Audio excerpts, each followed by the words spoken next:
Hey guys, it's me Kumari Bhavna and in this video we are going to read about the vaccine hesitancy. अब vaccine hesitancy होता क्या है?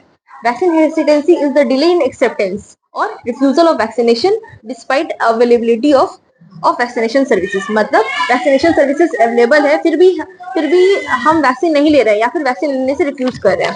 So एक says करके एक group है जो ये डेफिनेशन दिया था. SAGE stands for WHO. SAGE करके एक ग्रुप है. SAGE stands for strategic advisory group of experts on immunisation. ठीक है. सो ये जो वैक्सीन इंसिडेंसी है अकॉर्डिंग टू WHO ये one of the 10th biggest threat है टू ग्लोबल हेल्थ है. दो तरीके का ग्रुप होता है, प्रो वैक्सर्स और एंटी वैक्सर्स. तो प्रो वैक्सर्स द वर्ड जब प्रो उसमें अटैच है यानी कि वो प्रोपोगेट करता है द आइडिया ऑफ वैक्सीनेशन, मतलब वैक्सीन लेने के लिए और बढ़ावा देता है. और एंटी वैक्सर्स वो लोग होते हैं जो वैक्सीन लेने के अगेंस्ट होते हैं. That is they hold stringent belief against the use of vaccinations. So what are the 5 C's of vaccine hesitancy? The 5 C's of vaccine hesitancy are confidence, complacency, convenience, communication and contest. So coming to the confidence part से हम क्या समझते हैं कि लोग को vaccine को लेकर ट्रस्ट इश्यूज है regarding the safety, effectiveness, policy making. Complacency से मतलब क्या होता है कि मतलब पेशेंट कंप्लाइंट है या नहीं regarding vaccine intake. That is अगर हम वैक्सीन ले रहे हैं तो उससे क्या रिस्क हो सकता है, क्या सीवियरिटी हो सकता है, तो पेशेंट इस कारण से भी वैक्सीन लेने से डरते हैं. कन्वीनियंस मतलब अगर वैक्सीन का मतलब बहुत सारे बैरियर्स मतलब एक्सेसिबिलिटी को लेकर अगर दिक्कत है तो भी लोग वैक्सीन लेने से हेजिटेट करते हैं. देन कम्युनिकेशन मीन्स प्रॉपर उन लोगों को हर एक वैक्सीन का साइड इफेक्ट के बारे में नहीं पता है, इसलिए भी लोग वैक्सीन लेने से डरते हैं. एंड कंटेक्स्ट हम लोग सोशो डेमोग्राफिक कैरेक्टर को से रिलेटेड होता है. So these are the 5 C's of vaccine hesitancy: confidence, complacency, communication, convenience and the context. So what are the different phases of vaccine hesitancy? Different phases of vaccine hesitancy are the vaccine eagerness, ignorance, resistance, confidence, complacency and apathy. अब क्या क्या factors होता है जिसके कारण vaccine हेसिडेंसी होता है?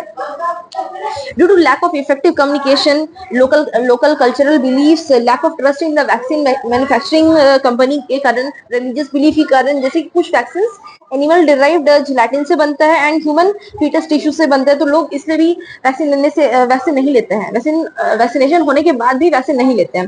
Safety concerns जैसे कि उनको लगता है कि लॉन्ग टाइम क्या साइड इफेक्ट्स हो सकता है, शॉर्ट टाइम में क्या साइड इफेक्ट्स हो सकता है.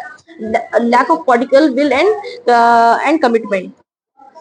So these are some of the factors जिसके कारण वैक्सीन हेसिटेंसी होता है. सो अब हम लोग वैक्सीन हेसिटेंसी को कैसे मेजर करेंगे? वैक्सीन हेसिटेंसी इंडेक्स से मेजर करेंगे. अगर परफेक्ट होता है तो +1 होता है, इम्परफेक्ट होता है तो 10 होता है. सो अब हम लोग जो वैक्सीन हेसिटेंसी इंडेक्स में हम लोग तीन टाइप ऑफ लोग को इंक्लूड करते हैं. दैट इज पहला ग्रुप जो होगा वो अनवैक्सीनेटेड ग्रुप होगा, दूसरा वो ग्रुप होगा जो लोग एलिजिबल है बट वो वैक्सीनेशन नहीं लिया, और तीसरा जो परसेंटेज ऑफ अनवैक्सीनेटेड पर्सन जो कि नेगेटिवली सेज क्वेश्चनायर को आंसर किया है. तो हम लोग तीन टाइप के लोग को हम लोग वैक्सीन हेसिटेंसी इंडेक्स में इंक्लूड करते हैं. तो as a public health person, what is the importance of studying vaccine hesitancy? So the answer is to identify and recognize various determinants and factors leading to vaccine hesitancy. मतलब identify और recognize करेंगे various determinants and factors. और दूसरा हम लोग emphasize करेंगे on prevention strategies for reducing the vaccine hesitancy. अब coming to the steps, अब हम लोग कैसे वैक्सीन हेसिटेंसी को पता करते हैं? वैक्सीन हेसिटेंसी का क्या क्या स्टेप्स है?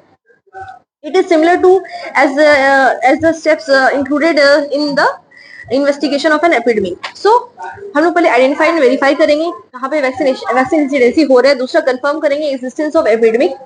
आइडेंटिफाई एंड डिफाइन करेंगे पॉपुलेशन एट रिस्क. देन हम लोग स्नोबॉल टेक्निक यूज करते हैं and SAGE vaccine incidence questionnaire use करते हैं. देन हम लोग एपिडेमियोलॉजिकल ट्रायड को अप्लाई करेंगे और समझने की कोशिश करेंगे कि आखिर आखिर ये वैक्सीन हेसिडेंसी हो क्यों रहा है। देन हम लोग एक हाइपोथेसिस फॉर्मुलेट करेंगे और उसको टेस्ट करेंगे, फिर इन्वेस्टिगेट करेंगे, असेसमेंट ऑफ इन्वेस्टिगेट और असेस करेंगे of ecological factors. Then preparation of communication plan, हम लोग एक कम्युनिकेशन प्लान प्रिपेयर करेंगे और रिपोर्ट राइटिंग करेंगे। So these are the steps for investigating vaccine hesitancy in a group, in an area or a population.